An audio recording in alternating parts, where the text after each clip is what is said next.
बॉलीवुड कहें या Hindi film industry, इस फिल्मी दुनिया का उर्दू से रिश्ता बहुत गहरा है। गहरा क्या, आप इसको अटूट कह सकते हैं। ये रिश्ता कब शुरू हुआ और किस किस ने इसको उरूज बख्शा, ये भी एक तवील कहानी है। दरअसल नगमे हों या डायलॉग उर्दू के सबब फिल्म की जान बन जाते हैं और नाकाबिले फरामोश भी। मगर बॉलीवुड की तारीख में ऐसा बहुत कम हुआ है जब किसी फिल्म को उर्दू सर्टिफिकेट मिला हो। इसके बावजूद बॉलीवुड में कल भी उर्दू की मिठास थी और आज भी है, और ये पैगाम दे रही है कि उर्दू किसी सर्टिफिकेट की मोहताज नहीं है। आप देख रहे हैं बात निकली है।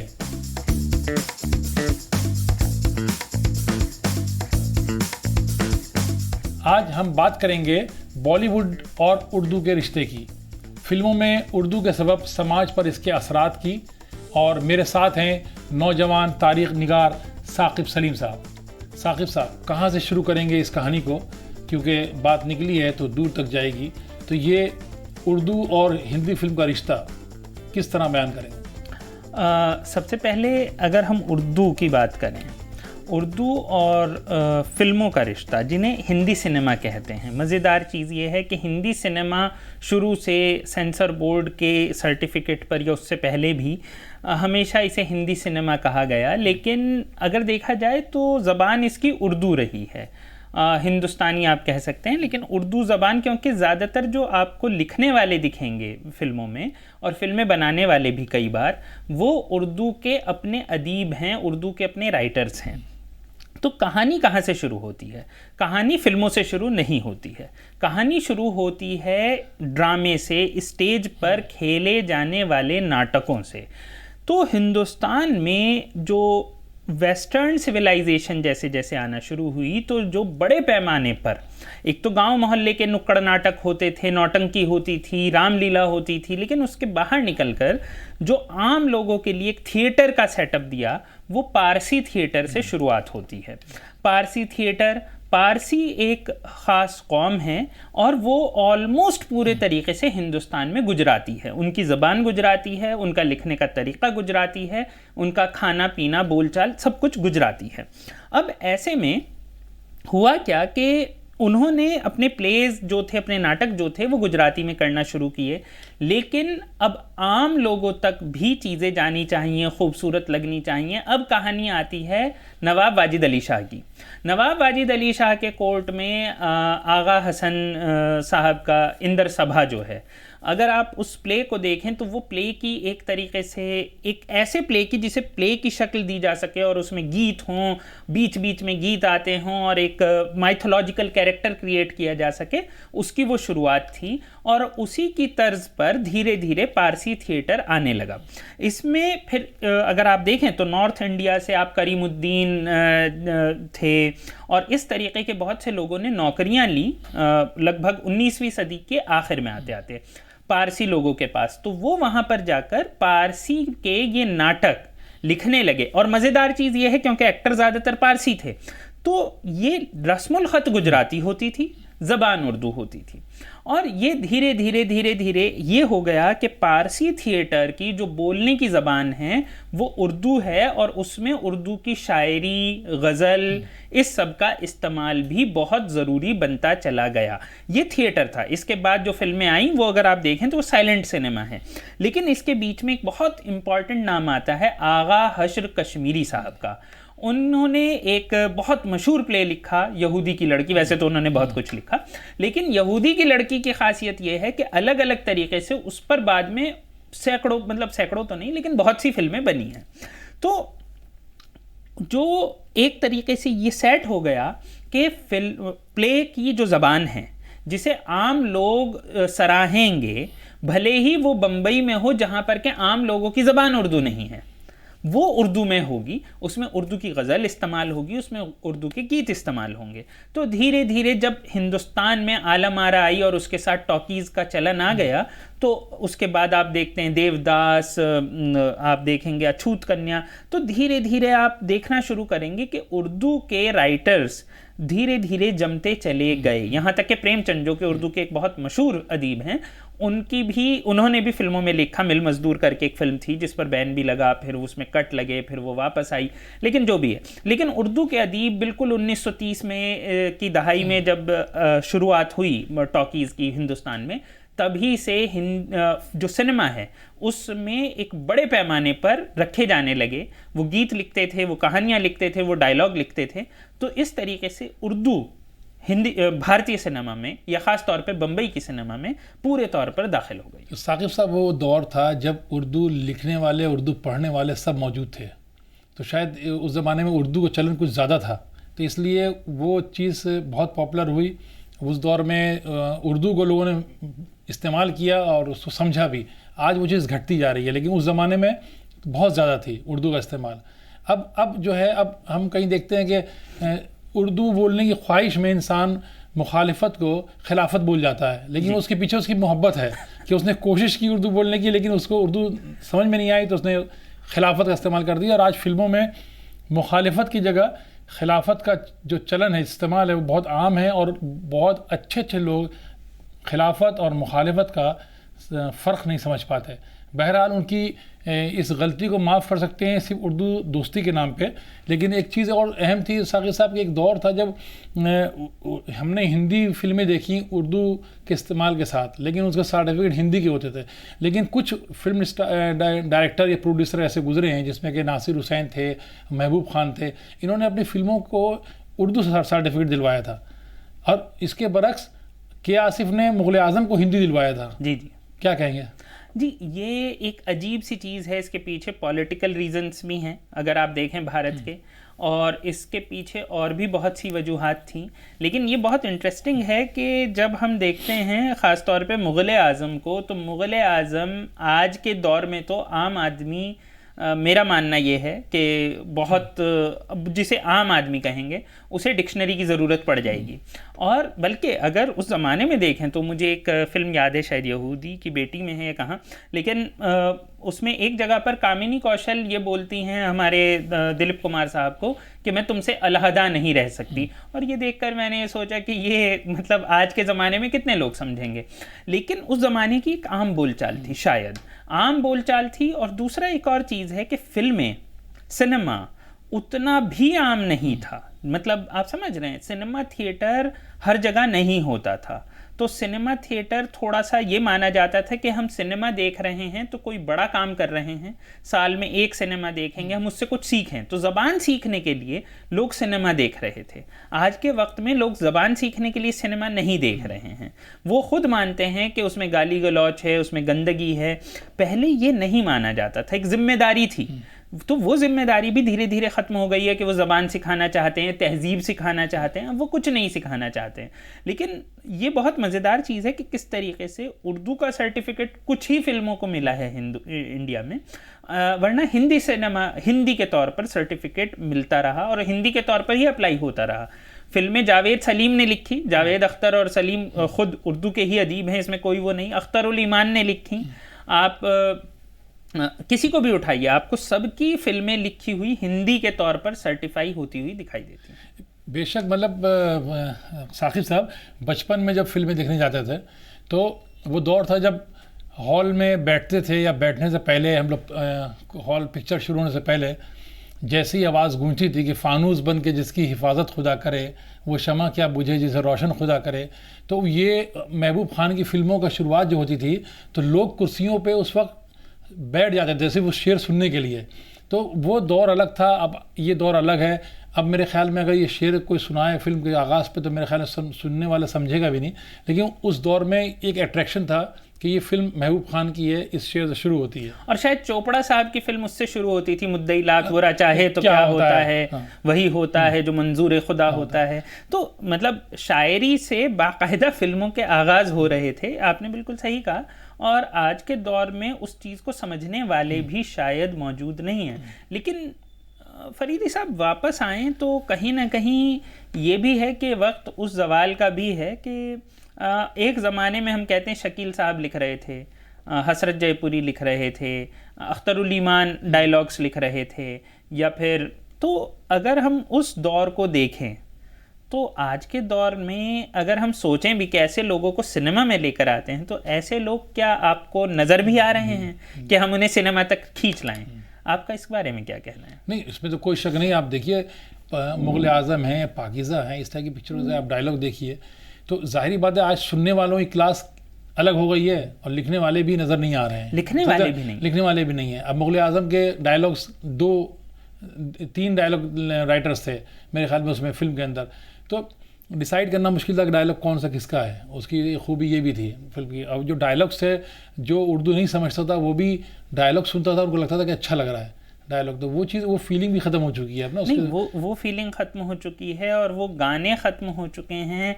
वो गीत जो आप देखिए कि मजरू लिख रहे थे या फिर शकील लिख रहे थे या साहिर या कैफ़ी, या फिर वो डायलॉग जैसे अख्तरुल ईमान का डायलॉग है कि जिनके अपने घर शीशों के होते हैं वो दूसरों के घरों पर पत्थर नहीं फेंका करते, ये फिल्म का डायलॉग है। आज के वक्त में ये कहावत है, मतलब इसको इतनी मकबूलियत है कि लोग इसे कहावत मानते हैं, लोगों को पता भी नहीं है कि फिल्म में है। ये बेसिकली ये फिल्म के डायलॉग्स हैं।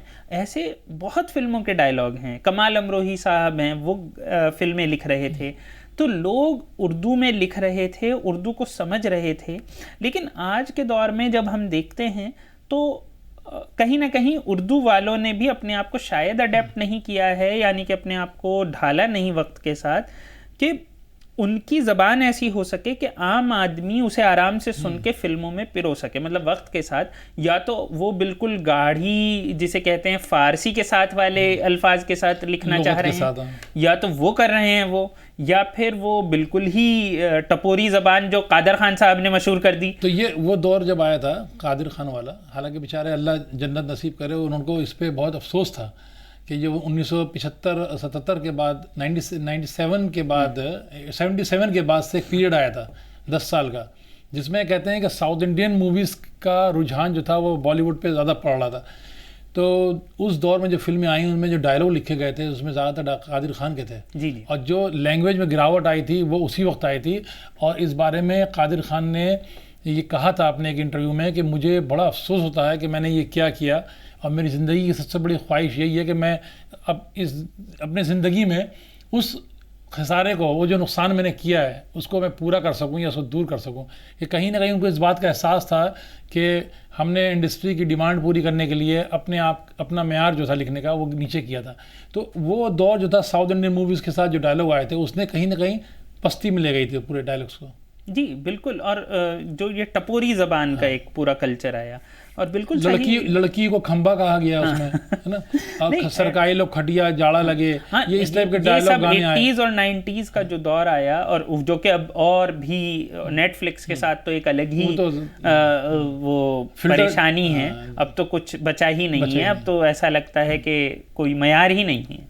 तो वो जो चीज़ें थीं उसने उर्दू को धीरे धीरे उर्दू और उर्दू तहज़ीब को ख़त्म करती चली गई।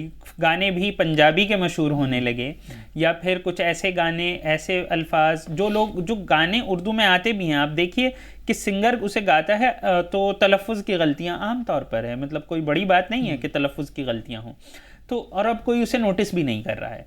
तो ऐसे में ये बहुत ही मज़ेदार चीज़ है कि जब हम इस चीज़ को देखते हैं कि उर्दू किस हद तक बॉलीवुड में थी और किस तरीके से वो मतलब बॉलीवुड से जाती जा रही है, ये कहीं ना कहीं हमें ये भी बताता है कि उर्दू हमारे समाज से किस तरीके से धीरे धीरे ख़त्म हो रही है। मतलब एक चीज़ ये थी कि जब लता मंगेशकर को बॉलीवुड में सरवाइव करना था तो उन्होंने उर्दू सीखी। जी, क्योंकि उनको मालूम था कि इसके बगैर मैं बढ़ नहीं सकूंगी। मराठी औरत हैं और थी, और उनकी उर्दू की, उनके तलफ़्फ़ुज़ की हर किसी ने तारीफ़ की है। ऐसा कोई नहीं है, नौशाद साहब हो, कोई हो, शकील साहब हों या नूरजहां हो, सब ये कहते थे कि लता मंगेशकर के तरीक़े का तलफ़्फ़ुज़ किसी का नहीं होता है। कुछ उनके एग्जाम्पल्स भी दिए जाते हैं जो कि मैं अभी इस वक्त नहीं, बहुत ज़्यादा वक्त लगेगा, लेकिन उनके तलफ़्फ़ुज़ की एक अलग तारीफ़ है।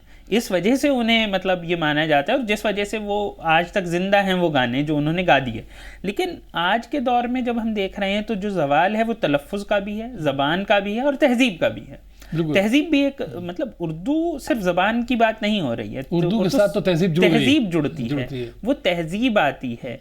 पाकीज़ा फिल्म के साथ एक तहजीब जुड़ती है, सिर्फ वो डायलॉग नहीं होता है जिसमें कोई ये कहता है कि आप अपने पाँव ज़मीन पे ना रखिए, वो साथ में एक तहजीब है। वो एक लड़की से किस तरीके से बात की जाएगी, ये नहीं कहा जाएगा what is your mobile number, कुछ और कहा जाएगा, कुछ और खूबसूरती से कहा जाएगा।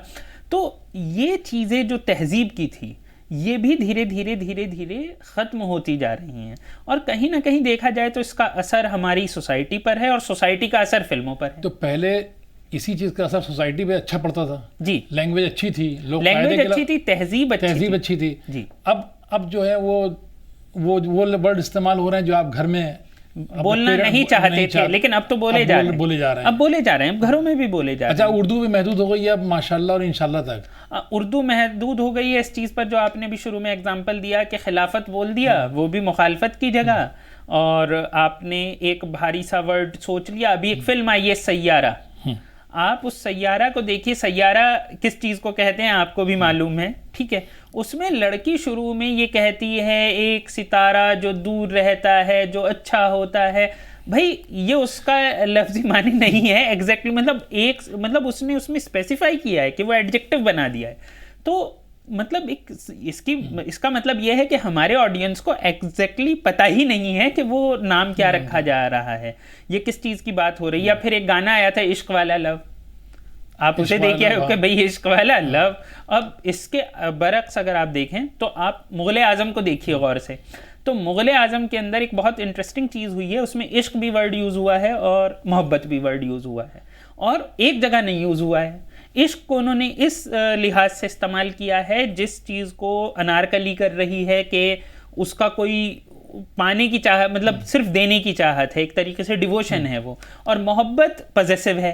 तो ये उन्होंने मतलब इतनी सोच के साथ वो डायलॉग्स लिखे जाते थे, ये समझ थी, और अब इश्क वाला लव है तो अब क्या करा जा सकता है। लेकिन लगता है आपको कि इस दौर में अब जैसे जावेद अख्तर हैं, गुलजार साहब हैं, ये अभी भी एक उम्मीद बनाए हुए हैं? मतलब जावेद साहब हुए, गुलजार साहब हुए, वो आखिरी लौ हैं, आखिरी शमे हैं उस दौर की, लेकिन वो बस शमे हैं। अगर मतलब मैं किसी की अच्छाई या बुराई की बात नहीं करूँगा, लेकिन अगर हम उस दौर की बात करें जब अख्तरुल ईमान लिख रहे हैं डायलॉग, तो मैं जावेद अख्तर साहब को उनसे लाकर कंपेयर नहीं कर पाऊँगा, या फिर शकील को, मजरू को, कैफ़ी को मैं गुलजार साहब से कंपेयर नहीं कर पाऊँगा। लेकिन ये है कि एक आखिरी लॉ बची है और इसके बाद ये उम्मीद भी जाती रहेगी। तो ये परेशानी हो गई है, वरना जो वो मयार था वो मयार तो यहाँ पर भी नहीं है, लेकिन इसके बाद तो कोई मयार ही नहीं है। आप मुजरू सुल्तानपुरी का नाम लिया, मेरे ख्याल में दादा साहब फाल्के अवार्ड जो किसी पहले राइटर को मिला था तो वो मुजरू सुल्तानपुरी शायद है ना।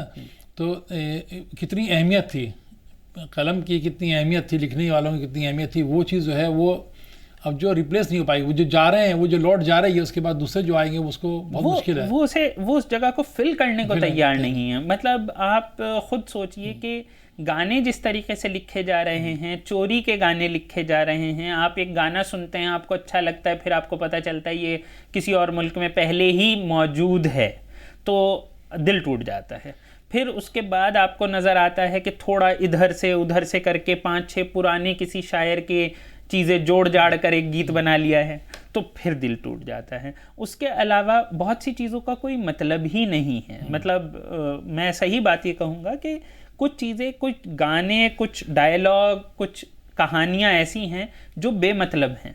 फिर कहानी का कोई एक असर होना चाहिए, एक पॉजिटिव असर होना चाहिए आपकी कहानियों का। जैसे अगर आप अमिताभ बच्चन, दिलीप कुमार, देवानंद, इनकी फिल्म, राज कपूर, इनकी फिल्में देखें तो एक सोशल मैसेज भी लेकर आती थी। इसमें कुछ ना कुछ एक सोशल मैसेज होता था। मदर इंडिया का सोशल मैसेज है, ज़बरदस्त है। और आप किसी भी फिल्म को उठा लीजिए, यहाँ तक कि जंगली जैसी फिल्म जिसे कि आदमी एकदम से सोशल मैसेज नहीं देखता है, उसमें भी क्लास स्ट्रगल की बात होती है, अमीर गरीब की बात होती है। आज के वक्त में वो फिल्में कहाँ हैं? मतलब कहाँ वो फिल्म है जिससे हमें कोई सोशल मैसेज मिले? जो सोशल मैसेज है वो पूरे तौर पे वैसी फिल्म मानी जाती है जिसे कि आप मेन स्ट्रीम नहीं मानते हैं। आपके पास फिल्म होती है जैसे पठान होती है, आपके पास जवान होती है, आपके पास टाइगर होता है, आपके पास कुछ ऐसी फिल्में होती हैं जिनका मतलब बस वो देखनी है आपको 3 घंटा। उर्दू से मोहब्बत करने वाले अब मुशायरे तक महदूद हो गए मेरे ख्याल में। और जो उर्दू पढ़ते थे, जो उर्दू लिखते थे, चाहे कोई भी हो, मुस्लिम हो नॉन मुस्लिम हो, जो जनरेशन थी वो गायब हो गई। तो अब वो इन फिल्मों में उर्दू तलाश भी नहीं करते। नहीं, फिल्मों में उर्दू से ज़्यादा जो परेशानी की बात है वो तहजीब का जाना है। मतलब मुझे ये लगता है मैसेज जाता कि वो जो तहजीब है वो तहजीब कहाँ गई? वो तहजीब बहुत दूर चली गई है, जहाँ पर के आप जब लड़की से ये कह पा रहे थे कि आप पाँव ज़मीन पे ना रखें, तो वो डायलॉग अब कहाँ से? आज़म में हाँ, जो बात कहीं क्या कहते हैं आपको मीरा जी ने कहीं पर कही है कि जमुना तट पर गोरी का हाथ अब कौन थामेगा, इस इंतज़ार में गोरी है। तो अब परेशानी ये है कि अब वो चीज़ कैसे होगी? तो वो चीज़ तो अब हो ही नहीं रही है। तो ये परेशानी है कि वो तहजीब कहाँ गई। परेशानी सिर्फ अल्फाज की नहीं है, आप इसे हिंदी में भी कह सकते हैं, अंग्रेज़ी में भी कह सकते हैं, लेकिन गंदगी तो ना फैलाएं और आप एक मैसेज तो दें। आप खून रेज़ी को आप एनिमल जैसी फिल्में बनाते हैं जिसमें सिर्फ खून खराबा है और कुछ ऐसी चीज़ें हैं जो औरतों के लिए बहुत बुरी कही जा सकती हैं, वो उसके अंदर कही गई। फिल्म सुपरहिट है, फिल्म सुपरहिट है। जैसे जावेद अख्तर ने एक गाना लिखा था, उसमें पाकिस्तान के साथ ताल्लुकात जो हिंदुस्तान के हैं, पार्टीशन के बाद जो रिश्ता बना था, उसको बड़ा खूबसूरत अल्फाज में इस्तेमाल किया था। जैसे उन्होंने कहा था कि मेरे दुश्मन, मेरे भाई, मेरे हमसाए, तो उन्होंने तीनों चीज़ों को इस्तेमाल कर लिया था एक लाइन में। ये सब चीज़ें जो हैं अब आने वाले दिनों में जो शायर आएंगे और वो चीज़ अब नहीं मिलेगी आपको। जी वही, मतलब मैं ये, और जिस गाने का आपने जिक्र किया, ये बॉर्डर फिल्म का गाना है और ये बेसिकली एक ऐसी फिल्म है जिसमें के पूरे तौर पर सिर्फ दुश्मनी दिखाई गई है, लेकिन उसे भी, मतलब ये बहुत पुरानी फिल्म भी नहीं है, आज से मतलब 27-28 साल पहले आई है, लेकिन इस फिल्म में भी जेपी दत्ता साहब ने इस बात को कंफर्म किया कि हम जब आखिर करेंगे, जब फिल्म ख़त्म होगी, कंक्लूजन होगा उसका, क्लाइमैक्स होगा, तो हम एक अच्छे नोट पर करेंगे कि साथ रहा जा सकता है। तो ये तहजीब की बात है, तहजीब और मैसेज जुदा था। ये तहजीब है, ये मैसेज है, ये सोशल मैसेज है कि चलिए कुछ भी है, ठीक है, जंग खत्म हो गई, लेकिन हम नहीं चाहते, कम से कम हिंदुस्तानी तहजीब यही है, सामने वाले की कुछ भी हो। तो ये एक बहुत इंपॉर्टेंट चीज़ है जो फिल्मों में धीरे धीरे धीरे धीरे ख़त्म ही हो गई है। बिल्कुल।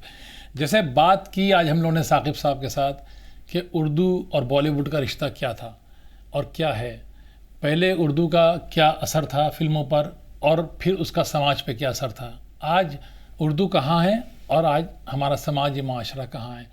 हम आज जो हिंदी फिल्मों में दे रहे हैं वो समाज में जा रहा है, अब वो ऐसा है जिसको आप बयान नहीं कर सकते। कल की उर्दू और आज की उर्दू एक ही है, मगर उर्दू समझने वाले और बोलने वाले सब बदल चुके हैं। हम सब उस जनरेशन के साथ जी रहे हैं जहाँ पर के अब रोमन में उर्दू लिख के पढ़ रहे हैं। पहले जो इस फिल्म स्टार थे वो उर्दू लिखना भी जानते थे और पढ़ना भी जानते थे, लेकिन आज कम से कम कुछ आज भी एक्टर्स ऐसे हैं जो कम से कम तलफ़्फ़ुज़ के लिए किसी को अपना उस्ताद बनाते हैं, क्योंकि अगर लता मंगेशकर अपना तलफ़्फ़ुज़ दुरुस्त कर सकती हैं, अमिताभ बच्चन कर सकते हैं, तो फिर दूसरे स्टार भी करते हैं। और यही चीज़ होती है जो कम से कम आपको फिल्मी पर्दे पर उर्दू को एक अच्छी फीलिंग देती है सुनने में। मैसेज और तहजीब तो बहुत आगे का मामला है, लेकिन पहले अगर कोई आदमी मुखालफत की जगह खिलाफत बोल रहा है तो वो सबसे पहले तो इस खराबी को दूर करना होगा जो हम आजकल आम तौर पर देख रहे हैं। तो साकिब साहब से जो बात हुई उसमें एक चीज़ क्लियर हुई कि उर्दू से रिश्ता तो हमेशा रहेगा जी फिल्मों के साथ, चाहे वो किसी हाल में रहे, चाहे उर्दू को हम खस्ताहाल बना दें, लेकिन उर्दू रहेगी इसमें, वो किसी भी शक्ल में रहे।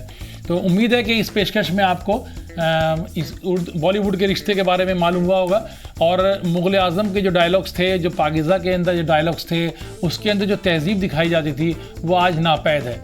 इसको कैसे वापस ला सकते हैं, ये फिल्मी दुनिया के लिए एक चैलेंज होगा, ये एक बड़ा सवाल होगा। फ़िलहाल इस उम्मीद के साथ कि आने वाले दिनों में बॉलीवुड में उर्दू कुछ अच्छी शक्ल में नज़र आए, एक अच्छी तहजीब की अक्कासी करे, एक अच्छा पैगाम दे। इस ख़ास प्रोग्राम बात निकली है हमें फ़िलहाल इतना ही। शुक्रिया।